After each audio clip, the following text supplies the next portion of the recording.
Good day, Crime Talk aficionados. It is January 9th, 2024, and we have a great show for you today. And hey, maybe we're going to offend some people, but I got to get it off my chest. First, I'm going to say it. It's time for Gypsy Rose Blanchard to go away. Quietly, please.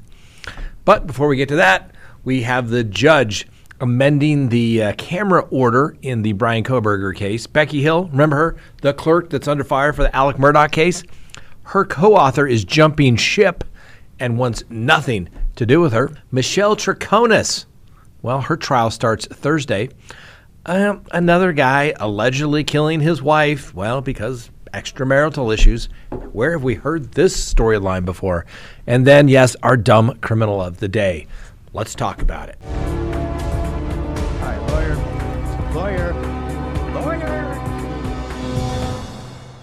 Good day, everyone. My name is Scott Reich, and this is Crime Talk. Thanks for joining us. You know the drill. Subscribe if you haven't, like if you do, and leave me a comment below. And remember to hit that little bell for notifications, and you can listen to us anytime on any of your favorite podcasting apps. Now, why do I say that? Yes, hit the bell, because when you've gone to YouTube jail, they strike people. So hit the little bell, please. All right, let's go ahead and get to the show today. Let's open the record. And first on the docket, Judge John Judge presiding over the Idaho quadruple murder of Brian Kohberger. Well, he has made a change to his November order allowing cameras in the courtroom. Now, the original order stated that all future court proceedings for Mr. Kohberger will be live streamed using court equipment. Media cameras will not be allowed inside the courtroom. The original order following Kohberger's defense team's motion to eliminate all cameras in the courtroom. The judge set a rule preventing media from close-up shots. However, the judge claimed that the media was not obeying that stipulation. So he said, fine, hold my beer. I'll handle this. So instead of having professional videographers do it, now the court, instead of listening to testimony, working on rulings, being completely focused on trial, now he is going to supervise the videotaping of the court proceedings as well. So the court also put out an amended order yesterday that states that all laptops and other mobile devices may be used for note-taking only, but email, chat, record or transmit audio images or written accounts of the proceedings to platforms such as Facebook's X, Instagram, YouTube, blog, or other similar platforms or websites are prohibited while in the courtroom. Okay, I get it. You can type on your computer in the courtroom, but don't hit send. Okay. Anyway, the court continues in its new order and says the court is mindful of the need to balance, one, the constitutional rights of the defendant to a fair hearing, and two, the public's right to information in conjunction with the constitutional and statutory rights of the media to attend the proceedings, and third, the court's interest in maintaining order and an environment that permits all participants to focus on the responsibilities without undue distractions, and four, the court's interest in the safety of the public and the court personnel, the judge wrote in his amended order. So the video and audio recording may be stopped or paused at any time by order of the court to protect sensitive witnesses, exhibits, members of the trial jury, or for any other reason the court deems necessary pursuant to the Idaho rules. Anyway, Mr. Kohberger's next scheduled hearing is set for January 26th. This will be the first time the court will be supervising, running, monitoring all of the video from the courtroom. So we'll see how that goes. And by all means, yes, press, take your laptops, but don't hit send. That will get you held in contempt. Common sense, ladies and gentlemen. You know, common sense used to be way back in the day when very few people were educated. The commoners, but even commoners knew that something was such common sense that that's kind of the way things were. I mean, I hate to say it, but we need to get back with a little more common sense instead of, I don't know, judges telling us when and when we can type and how and send. Like, the court reporters, the court has all their computers in the courtroom. You think they're going to be sending emails back to this court staff? Yes, they are. Speaking of somebody that did that, hey, let's talk about Becky Hill. Remember the court clerk in the Brian Kohberger matter? Yeah. She's also wrote a book. Well, the co-author who worked with the Colleton County clerk, Becky Hill, to publish a book about Alec Murdaugh's trial, now says that his share of the proceeds from the book sales will be donated to the Smith Memorial Fund. So the co-author, a guy by the name of Neil Gordon, wrote that Behind the Doors of Justice with Hill and released the book shortly after the trial.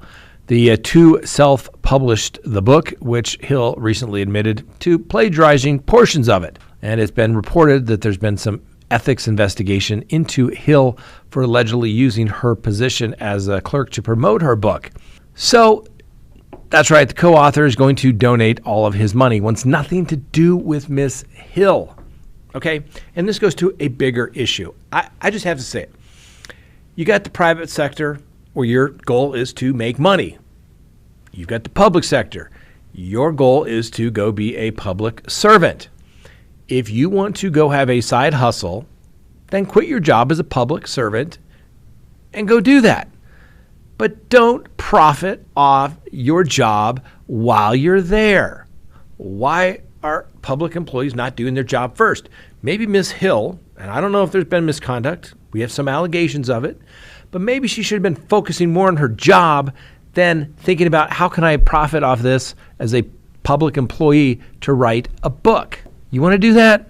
Quit your job, sit in the courtroom every day, and that's it. I don't care if you're a court clerk. I don't care if you are a member of a state house, Congress. It doesn't matter. You're there to do your job. You shouldn't become rich or profit while you're in public office. It kind of makes you think that maybe people wouldn't be looking out for the best interests of the public that they serve when they're looking out for their own self-interests. Think about that. Next on the docket, Michell Troconis. Do you remember her? That's right. She was the girlfriend of Doulos, who was accused of killing up his wife, beating her, bludgeoning her to death in the garage of her house, and her remains have never been found. Yep, that's the Venezuelan national that was arrested over the 2019 disappearance of her late boyfriend's ex-husband, Jennifer Doulos. Well, her trial is scheduled to start in Connecticut on Thursday. Now, Jennifer Doulos vanished from her New Canaan home, which is close to Stamford, Connecticut, after dropping off her 5 children at school back on May 24th of 2019. Has it been that long? I remember when this story broke, ladies and gentlemen. Anyway, Jennifer and Doulos had been in a messy and acrimonious child custody battle amid divorce proceedings with, obviously, Photos. And like I said, he's accused of beating her, disposing of her body. Now, Troconis was in a relationship with Photos at the time, and prosecutors believed she helped him with the killing. But Photos killed himself in his mansion while waiting for trial back in January of 2020, leaving Troconis to deal with all of this on her own. Now, he did write a note, if you may remember, saying that nobody had anything to do with it. Everybody's been wrongfully accused. Well, that piece of paper is not worth the paper that it's written on. Hearsay, confrontation clause, subject to cross-examination, useless. Now, Mr. Troconis denies any wrongdoing. She denies that she committed a conspiracy to commit murder, tampering with physical evidence, and hindering the prosecution. And during some police interrogations over several days back in 2019, she was grilled about her then boyfriend's whereabouts as the time of Jennifer Photos' disappearance.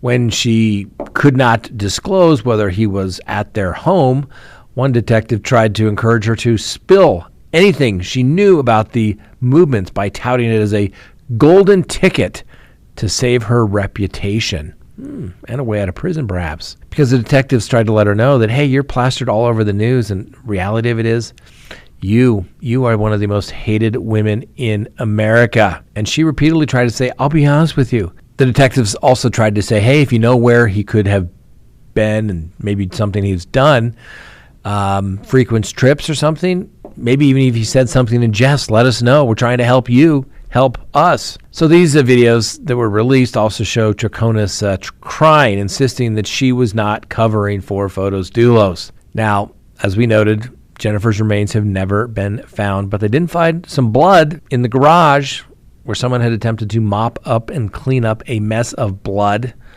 Police also found traces of her blood in the car, which was later found abandoned in a parking lot. And investigators found bags of items, which included Jennifer's blood and DNA, disposed in Hartford, but some evidence was never found. So we'll see how that trial goes. It's going to be interesting. Clearly, old Photos had a little consciousness of guilt, as by his suicide slash attempt, failed suicide attempt. He couldn't even do that right. What a loser. All right, next on the docket, Gypsy Rose. I'm going to say it. I'm tired of Gypsy Rose. She needs to go away. Guess what she was doing? Now, I guess things changed in Missouri, because I got clients on parole. They won't let them leave anywhere, right? When you get out on parole, normally you get a job, you settle in, and you get a job. That's it. There's not a whole lot of traveling. But old Gypsy Rose, no, not her. She attended the premiere of her new 6-part documentary series with her new husband in New York City on Friday. And it was their first, I'm sure, of many red carpet events to come. So just 1 week after getting out of prison on parole, Gypsy celebrated the release of the Prison Confessions of Gypsy Rose Blanchard about her now infamous life story. Now, she and her husband, Ryan Anderson, both apparently got all decked out for this so that they could watch her story of her being imprisoned under horrific abuse as a child and later for her role in her mother's violent murder. Now, Ryan, the school teacher, who I'm sure makes a modest income, wed Gypsy back in July of 22, and he was also at the premiere, and they were taking such cute photos together. Look at that. Anyway, they put on quite the public display of affection, and they were also, engaged in lots of PDA. How cute. Now, as you may think, Gypsy's been catapulted to celebrity status as people are following her on the internet. Now, because of her limelight on her husband, she was forced to defend Ryan against the trolls leaving negative comments on their respective social media pages. While doing so, she gave some sex details as it relates to their private life. In the comment section of a recent selfie Ryan shared on Instagram, Gypsy told him to ignore the haters before adding that her husband is rocking her world on a nightly basis. Ryan, don't listen to the haters, she began. I love you, and you love me. She continued about how they don't owe anyone anything, and that's our family is what matters. If you get likes and good comments, great. If you get hate, then whatever, because they don't matter. I love you. Besides, they jealous because you are rocking my world every night. Yeah, I said it. The D is fire. Happy wife, happy life. So anyway, like I said, the Prison Confessions of Gypsy Rose Blanchard premiered on Lifetime on January 5th and is available for streaming now. Oh, but don't forget, she also has that new ebook release called Conversations on the Eve of Freedom. Was released Tuesday, and it is Gypsy saying that her superfans' social media post declared she didn't belong in prison and they wish that they could bust her out. So guess what? That triggered the staff at the correctional facility that she was in to put her into isolation because they believed that she was going to be busted out of jail. Well, the ebook features a collection of letters, phone transcripts, and photos from her prison stay and was written with 2 other authors who were ultimately later interviewed her in jail. I wish her well. She had a crummy childhood. Guess what? I have had a lot of people that I know, mostly clients, but other people I know, had a totally crappy childhood. And in some cases, I would say even worse than what Gypsy Rose had. They didn't kill their parents. Let's get it straight. She conspired to kill her mom. That's it. I get it. She's got some good information. Good mitigation, I mean. It's a sad story. But guess what? I try to sell my clients' sad story to judges on a daily basis, to prosecutors. And they're like, ooh, play me a little violin. And they'll literally say, don't care about your crappy childhood. Did you know what they were doing? Did they know what they were doing when they committed the crime? That's what prosecutors normally care about. She got her break. You'd think she would just want to go away quietly. I think this is going to end ugly. That's just me, but I wish her well. But I would think that, when you get out of prison for conspiring to kill your mom, you shouldn't possibly be on the A list of people to hang out with. She's not. She may think she is, but she's not, okay? She has no real talent. She has no skill other than convincing someone else to kill her mom. I think it's probably time for her, if she didn't get some education while she was in prison, to go complete something, trade school, go to college, better herself. But to think that she's going to make a living being an Instagram influencer, I don't know. I think it's coming to an end. I'll leave it at that. Let me know if you disagree or, Scott, you suck. I get it. Hey, on a much lighter note, how about if another dude killing his wife? Because, there's a extramarital affair going on. So the former Mayo Clinic doctor accused of poisoning his wife with medicine that is used to treat people with gout. Well, they apparently had an open relationship, and that failed. Well, and guess what? He's been indicted on the count of first-degree murder. Please meet Connor Bauman. He was arrested in Rochester, Minnesota, and initially charged with second-degree murder in the death of his wife, Betty Bauman, but was handed a second charge of murder in the first degree last week. Now, the grand jury there in Minnesota issued the indictment on January 5th, and the county attorney, a guy by the name of Mark Ostrom, stated the facts. He said Betty Bauman herself, an operating room pharmacist at the Mayo Clinic, died on August 20th following a 4-day hospital stay for suspected food poisoning. Her husband is accused of fatally poisoning using a drug called colchicine, Colchicine. Tell me how it's pronounced. And that's used to treat gout.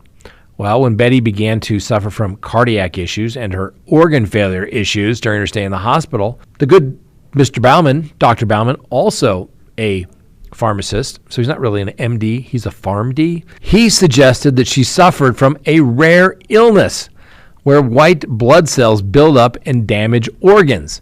However, police investigators said that she was considered a very healthy person before her passing and experienced no previous symptoms of this rare disease. Now, one day after her death, the Southeast Minnesota Medical Examiner's Office told the Rochester Police Department about a suspicious death and prevented a cremation from taking place. Well, police said that Dr. Bauman had asked the Medical Examiner's Office for his wife to be cremated immediately because her death was a natural death. Well, the good doctor had also emailed death investigators asking if toxicology reports were more thorough than what would typically be done at the hospital. And Dr. Bauman had recently finished the clinic's pharmacist residency and also worked as a poison control specialist. And the probable cause affidavit also revealed that there was a relationship, or their relationship was fraught with, well, some extramarital issues and other issues that come up when that starts happening. Now, one woman, apparently close to the couple, said that they had been talking about divorce following some infidelity and the deterioration of the relationship. But despite the couple agreeing to be in an open relationship with no strings attached, Bauman allegedly became infuriated with his new girlfriend, prompting Betty to confront him and also suggest that they start divorce proceedings. Well, Dr. Bauman, who was in debt, also told a friend he was due for a $500,000 life insurance policy following his wife's death. Upon searching Bauman's home, investigators found a $450,000 bank deposit receipt. About 10 days before Betty's death, a friend reportedly tried a smoothie that Bauman had made for his wife, and she noted that it tasted not good, and that the friend even joked that maybe Connor must be trying to poison her. Betty remarked that she had considered it at the time and said she didn't think that that could possibly happen. However, she chose not to drink the smoothie anyway and threw it out, according to the affidavit. Anyway, one of Betty's boyfriends told detectives she was so sick she could not sleep at all after a night of drinking with her husband 4 days before her death. Not really sure how that's relevant. But she said the culprit may have been alcohol that was mixed into a large smoothie, according to the affidavit. Anyway, investigators assert that Dr. Bauman used his Mayo Clinic email address to buy some drugs and that he used an online tool to calculate, coincidentally, a lethal dosage of the drug and just happened to use his wife's weight. Coincidence? Obviously. Well, after seizing Bauman's University of Kansas issued laptop, cops found that he had also purchased sodium nitrate, a chemical compound that lowers blood pressure. Dr. Bauman ultimately tried to blame Betty for fraudulently buying the drugs under his name. Blame the dead woman. Anyway, the 30-year-old's conduct attracted suspicion in the days following his wife's deaths, and Fred's described his demeanor as stoic and calm as he went out for drinks, appearing to be happy or at least indifferent about his wife's passing. Well, needless to say, the good doctor has been charged with first-degree murder, and if he is convicted, he will face the potential of life in prison without the possibility of parole. His next court date is January 16th, which makes you wonder, all of these cases, ladies and gentlemen, where the spouse dies poisoned. I can think of two cases off the top of my head. It's always been a doctor, and there's always been a third person in this little love triangle. I don't get it. Get a divorce. Don't kill them.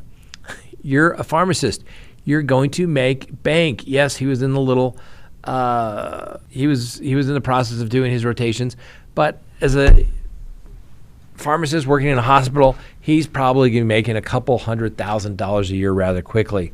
Between the two of them, they could pay off those student debts easily and be done. But no, he threw it all away for a girl, and then he tried to kill his wife, and now he's looking to go into prison. Now, we'll give him the presumption of innocence, but, I think that's pretty convincing when people look at a particular drug that could kill somebody and you just happen to use your wife's weight as the calculation for an overdose.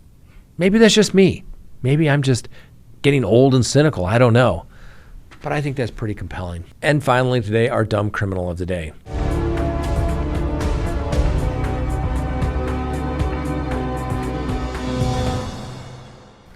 Now, days after allegedly beating her boyfriend with a Christmas tree, yes, we brought you the story, a Florida woman hit the same victim in the face with a glass vase on New Year's, according to police. Miracle Rivera, remember her? Yes, was arrested and charged with battering the victim inside their Largo residence. Now, the January 1 attack occurred, according to the police, during an argument between Rivera and her 24-year-old boyfriend, and the glass flower vase struck the left man with visible injuries in his face, according to the complaint. Now, Ms. Rivera was charged with aggravated battery with a deadly weapon, a felony because the vase is the deadly weapon. She was also hit with a misdemeanor domestic battery charge for allegedly scratching the victim on his face and the abdomen earlier in the morning. But don't worry, I don't think Ms. Rivera is going to be doing this again for a while because she is locked up in the county jail without bond, and she is going to have her initial appearance. So as you may recall, on December 24th, she was busted for the Christmas tree attack where she was freed on jail. She was released from jail on Christmas Day on a personal recognizance bond. As part of her release, however, she was ordered by the judge to have no contact with the victim. That's right. So now you got a violation of the court's order. That's called contempt, ladies and gentlemen. So, Miss Rivera, man, it's already ringing in one heck of a new year. Congratulations. Frank, correct me if I'm wrong, but I think this is the first time that we've had a dumb criminal twice in the same week, twice in the same month. In less than a month. In less than a month. Yeah. Think about that. My gosh.